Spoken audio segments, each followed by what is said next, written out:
নমস্কার। আজ 25শে ডিসেম্বর, তাই সকাল সকাল কেক কাটিং থেকে আমার এই ব্লগটা স্টার্ট করলাম। আপনাদের সবাইকে অনেক অনেক শুভেচ্ছা। যদিও 25শে ডিসেম্বর পার হয়ে গেছে আমি যখন এই ব্লগটা শেয়ার করছি, কিন্তু আমার শারীরিক কিছুটা প্রবলেম থাকার কারণে আমি 25শে ডিসেম্বরে ব্লগটা এত দেরি হলো দিতে।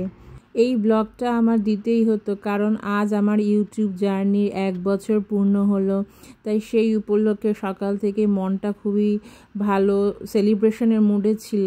তো তারপরে আমি একটু স্প্যাগেটি বানিয়ে নিলাম। আমার ছেলে স্প্যাগেটি খেতে ভীষণ ভালোবাসে। তা আমরা সবাই মিলে সকালের ব্রেকফাস্টটা প্রথমে চা কেক দিয়ে খেয়ে তারপরে স্প্যাগেটি কোট দিয়ে সেরে ফেললাম। এরপর আমাদের আজকে একটা পার্টি আছে 25 ডিসেম্বর উপলক্ষে। তো তার জন্য আমার চিকেন রান্না করে নিয়ে যেতে হবে। প্রায় 40 পিস চিকেন আমি রান্না করার জন্য প্রস্তুতি নেওয়া শুরু করে দিয়েছি। প্রথমে চিকেনটাকে ভালো করে ম্যারিনেট করে তারপর আদা রসুন পেঁয়াজ ভালো করে গ্রাইন্ডারের মধ্যে বেটে নিয়ে এরপর আস্তে আস্তে সমস্ত কিছু তেলের মধ্যে ভালো করে মিশ্রণগুলোকে মিশিয়ে আমি চিকেনটাকে ভালো করে রান্না করে নিলাম। এতগুলো চিকেন একসাথে রান্না করছি তো তাই একটুখানি অসুবিধাই হচ্ছে নাড়াচাড়া করতে।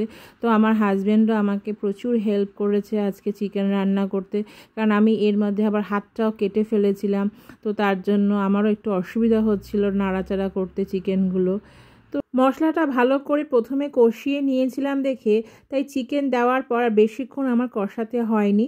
তারপরেই আমি গরম জল দিয়ে দিয়েছিলাম এবং আস্তে আস্তে ফোটার পর আমি গরম মশলা দিয়ে ভালো করে আরেকবার করে ফুটিয়ে নিয়ে তারপরে আমি ওভেনটাকে একদম কমিয়ে দিয়ে ঢাকা দিয়ে রেখেছিলাম এবং বারবার একটু নিচে চেক করছিলাম যাতে ধরে না যায়।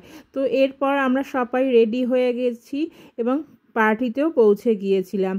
তো এবার পার্টিতে পৌঁছেই প্রথমে আমরা সবাই বিকালে স্ন্যাক্স খেলাম। স্ন্যাক্সটা খাওয়ার পর সবাই গল্প গুজব চলছিল, যেটা হয় একটা বার্থডে পার্টি বলুন বা যে কোনো পার্টিতে গেলে পরে সবাই সবাইকে দেখা হলে পরে কৌশল বিনিময় করা, সবাই হাসি ঠাট্টা মজা করা।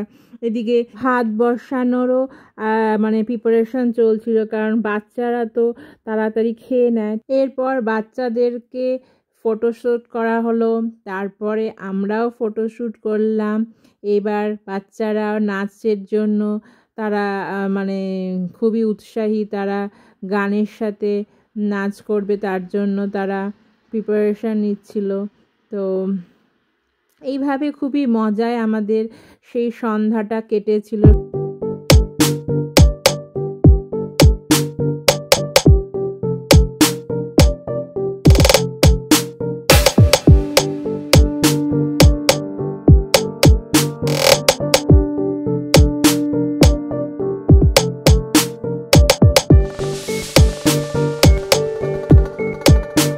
সবার নাচ গানের শেষে আমরা সব টেবিলের মধ্যে খাবার সাজিয়ে নিয়ে গেছিলাম। আমরা প্রায় 9-10 ফ্যামিলি ছিলাম।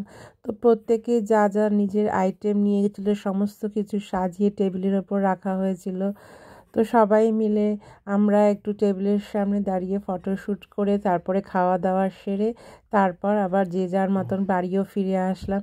তো ভালো লাগলে ভিডিওটা অবশ্যই লাইক করবেন। ধন্যবাদ সবাইকে।